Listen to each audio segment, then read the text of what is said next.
स्वागत आहे तुमचं राधाज रसोई घर या माझ्या यूट्यूब चॅनलमध्ये। एक तुम्हाला सांगायचं आहे की माझं राधाज रसोई घर आहे, राधा रसोई घर नाहीये। त्यामुळे जेव्हा तुम्ही सर्च कराल तेव्हा राधाज रसोई घर हे चॅनल नक्की तुम्ही सर्च करा। तर आजचा आपला हा मेनू आहे। आज मी क्रिस्पी वेज करून दाखवणार आहे। आपण जेव्हा हॉटेलमध्ये जातो तेव्हा मुलांना सगळ्यात आवडणारा फेवरेट असा क्रिस्पी वेज आहे। आज आपण त्याची रेसिपी पाहूयात। चला तर मग आता आपल्याला क्रिस्पी वेज करायचा आहे, त्यामुळे तळण्यासाठी मी पहिला सुरुवातीला कढईमध्ये तेल तापत ठेवणार आहे। क्रिस्पी वेज साठी आपल्याला कुठल्या कुठल्या भाज्या लागणार आहेत ते आपण पाहूया। पहिला मी बेबी कॉर्न घेतलेला आहे, कांदा चिरून घेतलेला आहे, पत्ता कोबी, शिमला मिर्च, गाजर, फ्लावर आणि आपले मक्याचे दाणे, हिरवी मिरची आणि तुम्हाला मशरूम आणि इतर सुद्धा तुम्हाला भाज्या आवडत असतील तर त्या सुद्धा टाकू शकता। आता मी एवढ्या घेतेय। आता आपण एका बाउल मध्ये ह्या काढून घेऊया। सगळे एकत्रच आपल्याला करायचे आहेत।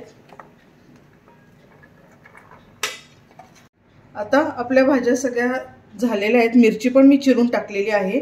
आता आपण चवीपुरतं मीठ घालूया, म्हणजे काय होईल, भाज्यांना पाणी सुटेल आणि त्यामध्ये आपलं बाकीचं जे आपण पीठ टाकतो त्याचा आपल्याला अंदाज येईल।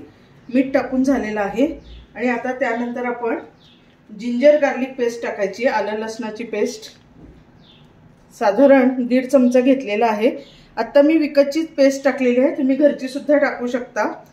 त्यानंतर आपण टाकणार आहोत 1 वाटी मैदा, साधारण अर्धी वाटी आपण तांदूळाची पिठी टाकतोय, त्यांनी क्रिस्पी होईल छान। कॉर्नफ्लॉवर घेतलेला आहे।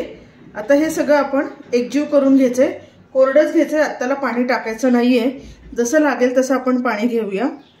आता हे छान मिक्स करून घेते। आता थोडंसं मी पाणी घालणार आहे। लक्षात ठेवा कोटिंग आपलं छान झालं पाहिजे, खूप कोटिंग नाही, अगदी पातळच कोटिंग असलं पाहिजे, नाहीतर नुसता मैदा मैदा लागतं, ते भाज्या छान क्रिस्पी होत नाहीत आणि क्रिस्पीपणा न येतात ते मऊ पडतात। त्यामुळे अक्षरशः थोडंसंच आपल्याला त्यावर कोटिंग असलं पाहिजे भाज्यांवर, असं पाहायचं। आता हे झालेलं आहे, हे 10 मिनिटांसाठी आपल्याला ठेवून द्यायचंय। आता आपलं तयार आहे, तेल सुद्धा छान तापलेलं आहे। आता आपण एक एक भाजी त्याच्यामध्ये टाकून तळायला घ्यायची, मीडियम गॅसवरच ठेवायचं आहे। सुट्टा सुट्टा असं करत एक एक भाजी आपल्याला तळून घ्यायची।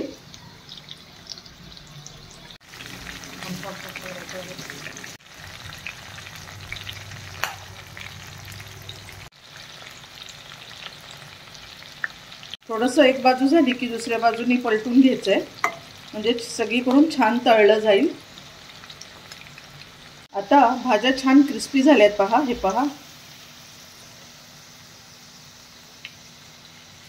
आता मी त्या खाली काढून घेते आणि बाकीच्या सगळ्या भाज्या तळून घेते मी।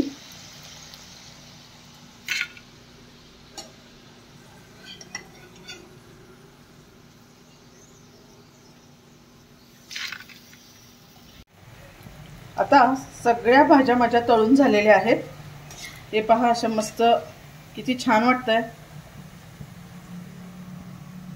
आता मी या काढून घेते। एक लक्षात ठेवा, ही जेव्हा आपण रेसिपी करतो तेव्हा कॅलरीजचा विचार करायचा नाही, कारण भरपूरच ऑइली असतं। तुम्ही खाली पेपर ठेवून त्याच्यातलं तेल कमी करू शकता, पण क्रिस्पी वेज म्हटल्यानंतर आपण काहीच करू शकत नाही, त्यामुळे तळावं तर लागतंच आपल्याला। आता आपण असं सुद्धा खाऊ शकतो शेजवान चटणी बरोबर, किंवा आपण आता चायनीज क्रिस्पी वेज करणार आहोत। त्यासाठी आता पुढची प्रोसिजर पहा। कढईमध्ये या तळलेल्या भाज्या टाकायच्या आणि त्यामध्ये आता आपण टाकणार आहोत शेजवान चटणी, थोडंसं टोमॅटो सॉस साधारण 2 चमचे आणि थोडंसं सोया सॉस टाकायचं आपण, अगदी पाव चमचा म्हणायला हरकत नाही, इतपतच टाकायचं आहे आणि छान मिक्स करून घ्यायचं आहे।